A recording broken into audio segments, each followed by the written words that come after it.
Access driving controls using the touchscreen and steering wheel. Activate turn signals by pushing the indicator stalk up or down.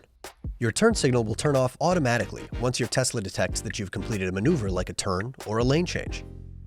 Manually disengage the turn signal by pushing the indicator stalk up or down. Press this button to flash your high beams and reveal the headlight settings on the touchscreen. When your headlights are on, press and hold to fully engage auto high beams.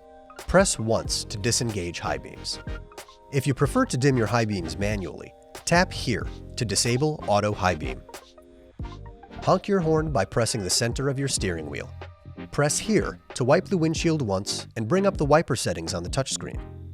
Use the left scroll wheel to select between wiper speeds or set them to auto.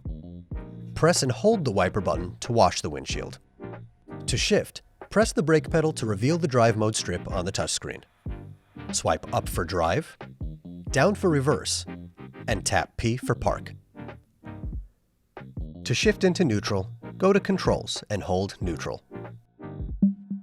If you need to shift manually, press the P, R, N, or D buttons located on the overhead console. If these buttons are ever unavailable, press the brake pedal and press one to illuminate them. Turn on hazard warning flashers by pressing this button. If a severe crash is detected, hazard warning lights will turn on automatically and flash quickly to increase visibility. Pressing once returns the lights to their normal cadence, and pressing a second time turns them off.